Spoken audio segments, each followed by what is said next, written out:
It's that 10:30 time on Saturday morning on NTA Network, the largest TV network in Africa. This is Hotsports. Welcoming you is Babajide Guerrero, and we have a potpourri of things to discuss on the show today, ranging from the Chan Eagles to Tyson Fury in boxing, to even the Springboks in the just recently started Rugby World Cup, and of course, a congratulatory message to the national team of Spain at the FIBA Basketball World Cup, that is.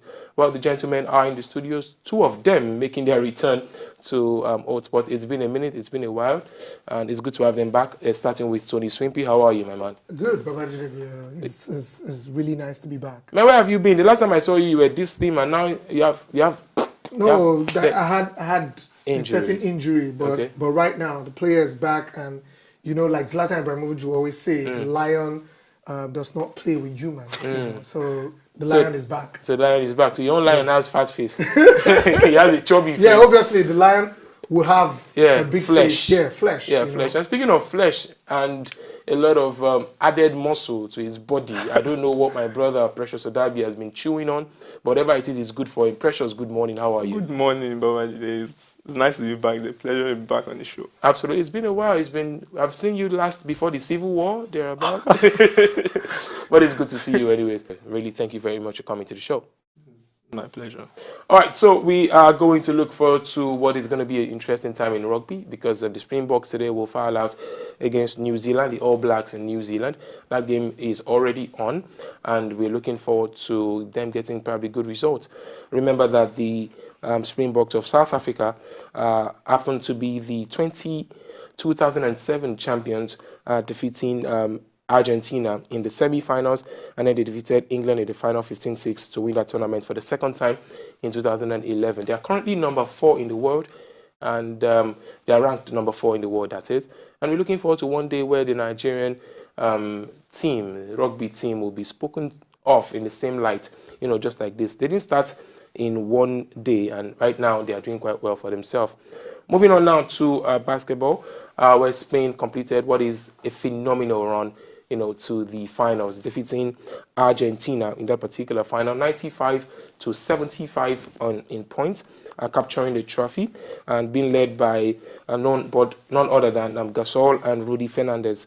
And we also saw this particular run, you know, going on from the beginning till they started. The Tigers of Nigeria, gentlemen, also gave a good account of themselves, you know, given the fact that they were not probably expected to go all that way. But I don't think that's a big deal. I think it's good to see that. I mean, they were there. They picked up 1 or 2 good games without decent time right there in the tournament. But you feel it's a good way to go for the Tigers going forward. It can only get better, yeah? Yes, they've done pretty well on the African soil, beating Senegal and then qualifying for the World Series. But thus far, I feel like it's a step in the right direction. They've been able to take it a bit top-notch, and from now it can only get better. We need to scout more better players out there in the NBA, and then see those who will come into the team and then do well for us. But I feel like it's still building. It's a budding team that could go on to become a better team in the world. So you can't still compare us to the likes of Spain and co, who have Pau Gasol and the rest, who have played a long time experience in the NBA.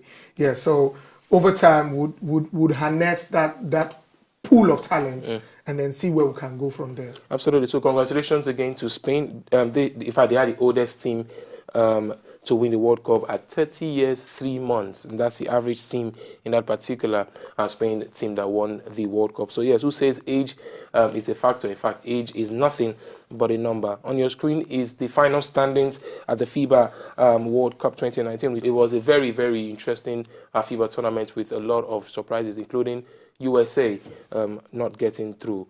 Well, if you're a fan of boxing, it's time for you to get your gloves up, because one of boxing's favorite names in recent times, Tyson Fury, saw the Fury.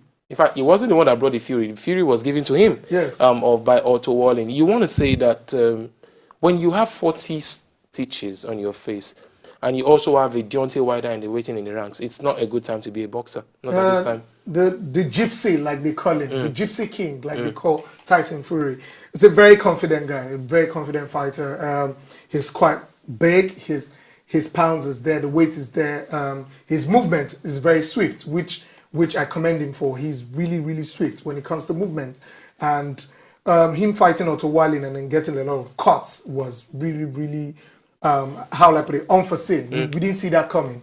But anyways, he managed to defeat Otto Wallin. But going into preparation for Deontay Wilder, who he has been fielded with before, and I feel like it's going to be a tough one for him because he has a very short time of preparation. I think between now and December to February when the tie is going to come in.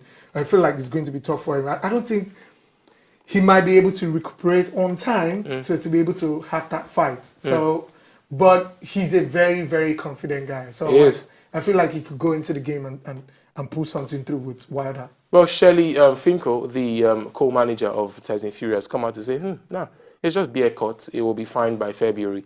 That's when it's going to be fighting Deontay Fury, Wilder Fury, Chapter 2.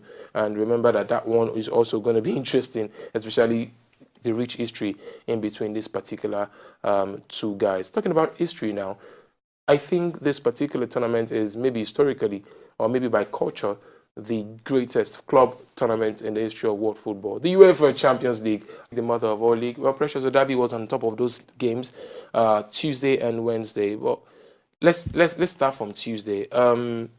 Did you see that happening? Defending champions, first game of the season, only to lose away. The result in Naples, which ended with a spectacular defeat to Liverpool, defending champions, is not something that there's only one word I can use to describe that performance, and that was a shocker because no one expected a Liverpool side. Of course, they had lost in Naples some years back, and no one expected that from the defending champions. Everyone was expecting a swashbuckling performance from Liverpool side, and it wasn't to be. It wasn't to be. The game, everything that ought to have gone wrong, went wrong for them. So it's not something that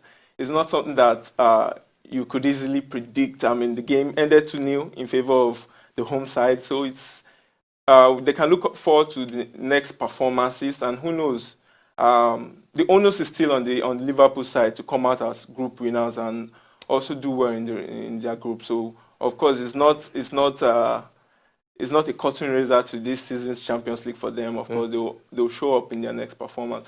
Another fixture that caught my attention over the week was the game between Real Madrid and PSG.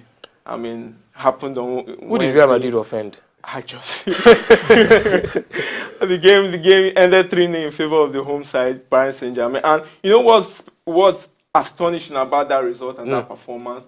It was the way the PSG side did without their trio of superstars attackers. I mean, when you think about PSG, names that always come to mind are Neymar, Kylian Mbappe, Edinson Cavani. All three of those attackers, they weren't on show, and it's almost like the Real Madrid side was expecting what they expected before the start of the match wasn't what they got.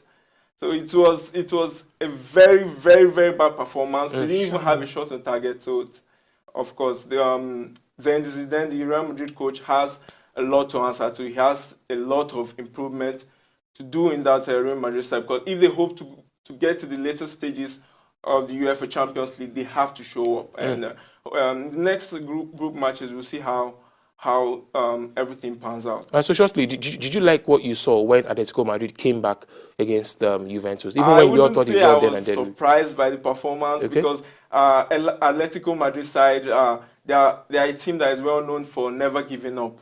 Their coach Diego Simeone has instilled that self-belief and never say die attitude in every one of the players' mentality. So it wasn't like I was surprised that they came back. But I was expecting better from the Juventus side. There's something that the Juventus side lacks presently, and that's game management.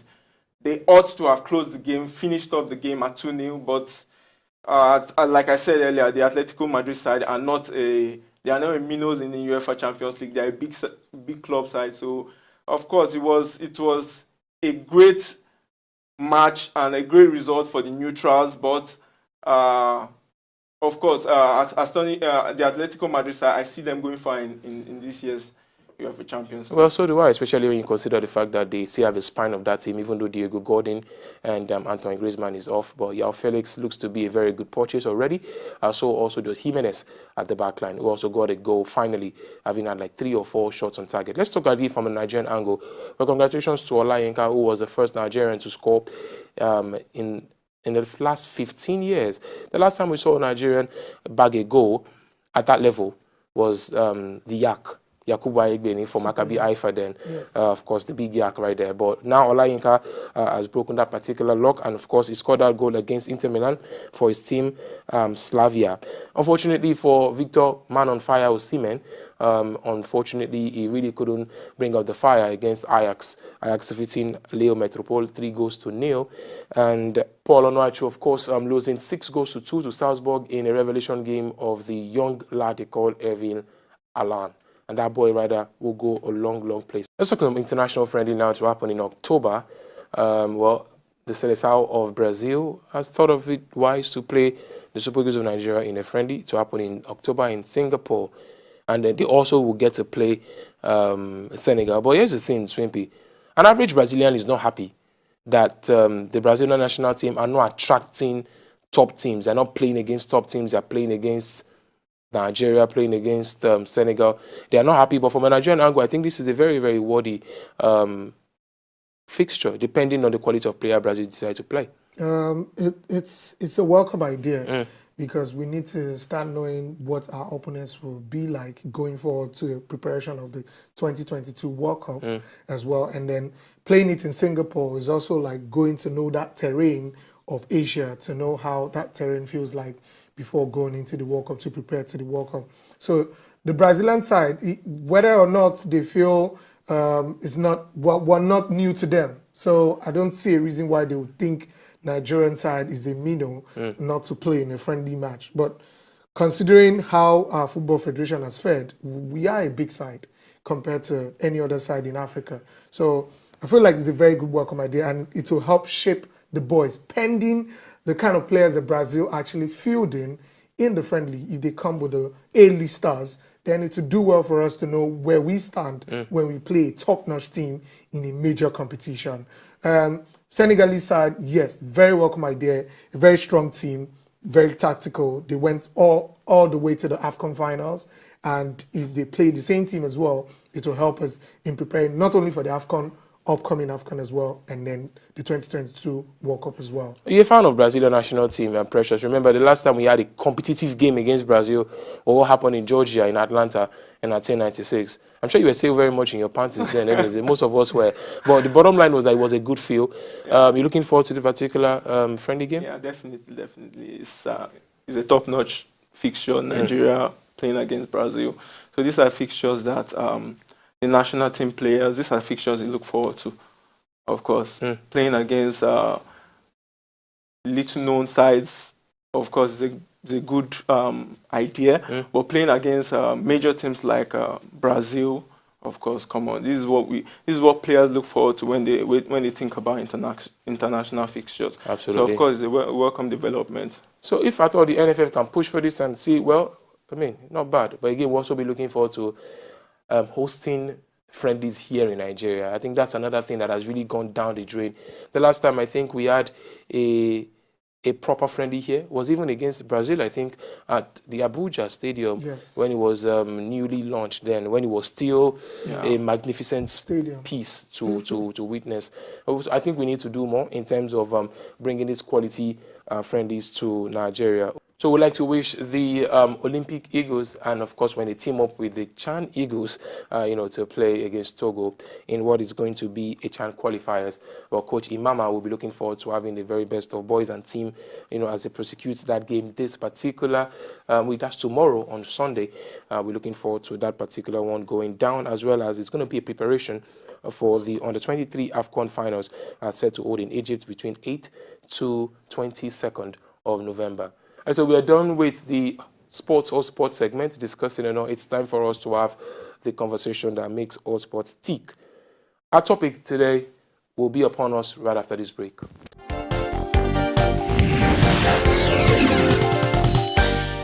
Our topic on Hotsports today was Thomas Dennerby right by staying away from the Super Falcons due to perceived interference by the NFF.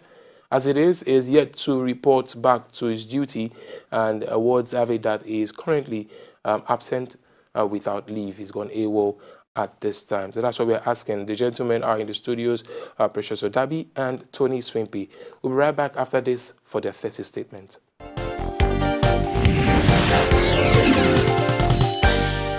Denaby, the Super Falcons coach, leaving the leadership of the Super Falcons is the height of unprofessionalism. I mean, there's an adage in Nigeria, adage, when two elephants fight, the ground suffers. And in this case, the Super Falcons is the one suffering right now. I feel like Thomas Denaby is on his right to take a stand, because it is high time somebody actually takes a stand against the NFF and give them that space to maintain their own space when it comes to interference with the team.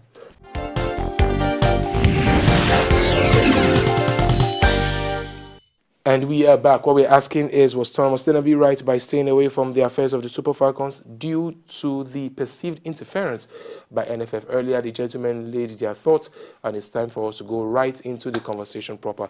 So, I start with you, Precious.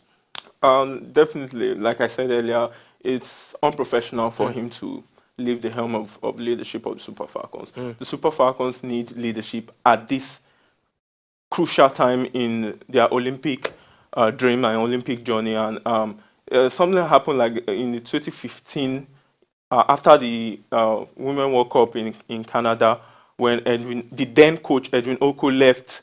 He was unceremoniously replaced with his then assistant Danjuma, and ultimately the team suffered because they lost the Olympic ticket.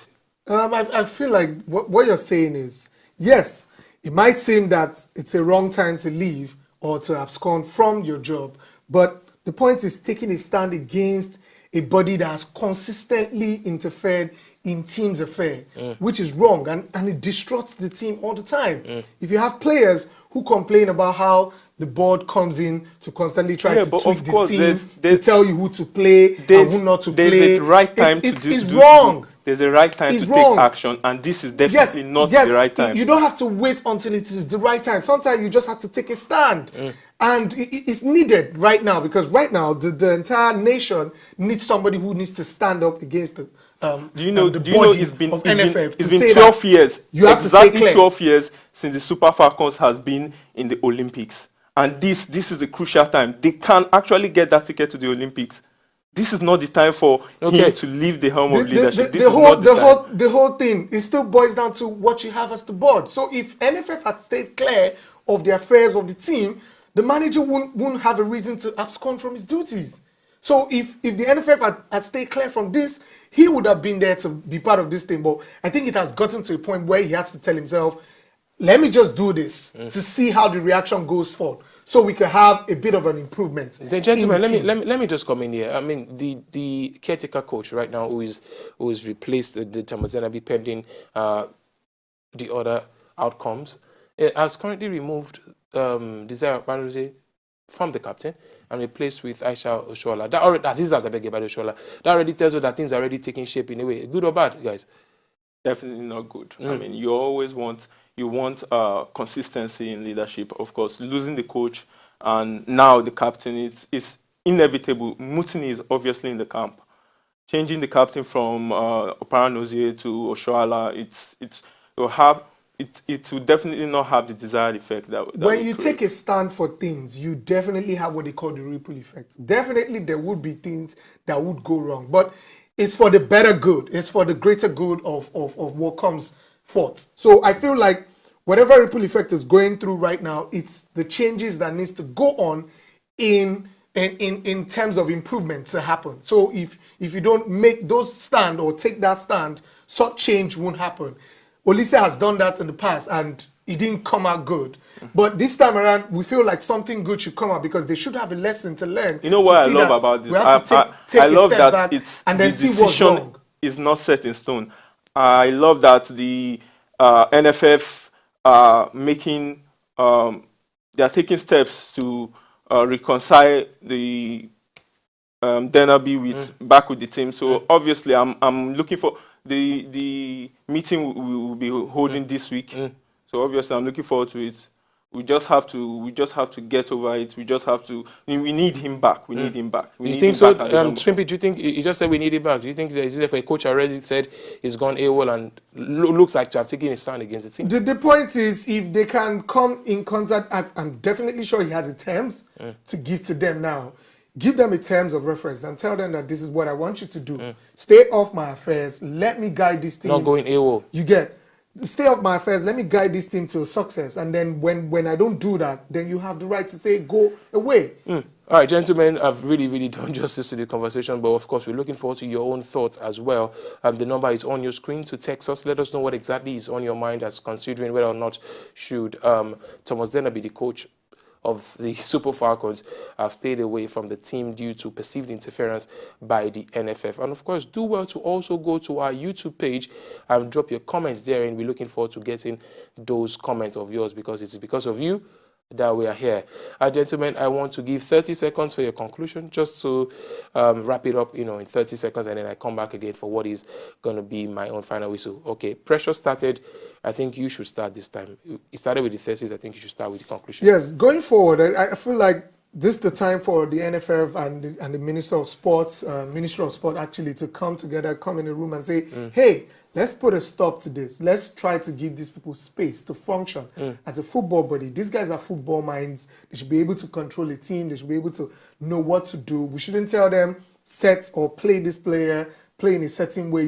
They know what football is. They should handle it. Our part is to handle the administrative part, and that's what they should do. Going forward, I feel like the NFF should go back inwards and see what's the problem. Why are we having the same problem all the time? How do we go forward from here? We should give these people the chance, the liberty to operate on their own, just like the English FA gives the English manager, that's Southgate, the power to select his teams, to pick the players he wants, the players he doesn't want in the team. No interference of any sort with him and the FA. So if the NFF could decide to do that, I think we will have a better proceedings going forward. We don't have all of this case that we're seeing right now. Okay, well said, Tony Swimpy.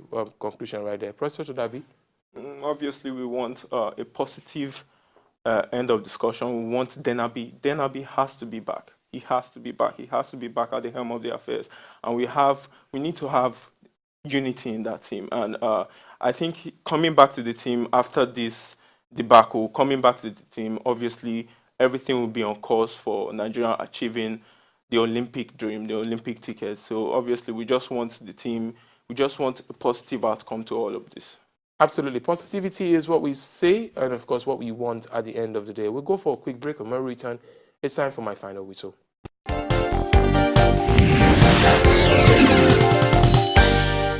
It's been Hotsports, and it's literally hot between these two gentlemen in the studios, and we thank them for the light they've been able to shed on the conversation. But here's my final whistle. Now, I feel that the most important part of this issue is the fact that if he is willing, I think if Thomas Denner is willing to continue, and I also think that the meeting that Precious Odabi mentioned earlier that would happen this weekend, hopefully today or tomorrow, between him and the Minister for Sports, that's Sunday Dari. We hope that particular meeting would yield positive results and probably find somebody who is willing to work, which is Thomas Denner at this time. Maybe bring him back into the thick of things, like Swimpy also said, let him give his own references as well and say what exactly he needs for him to better his lot as being the coach of Super Falcons. But what do you think? You are the one who I really want to hear from. So how about you whip out your phones and text us on the number on your screen, and go to our YouTube channel and, of course, all across social media right on your screen. Gentlemen, it's time to go on the show. Precious Odabi, I am sure I'm going to see you again like in 2025 because I think it's once every 5 years I get to see you, but we should do better, man. Hopefully I'll be back pretty soon. Definitely, we're looking forward to having you. Tony Swimpy, as usual, you guys should learn to come to the studio more often. No, right? I'll definitely come back to kick it with you all the time. So we hope you thoroughly enjoyed today's production, and we're looking forward to having you join us again next week, Saturday, for another edition of Hotsports. My name is Babajide Guerrero, and as usual, I say take care of yourself and look after each other. Bye for now.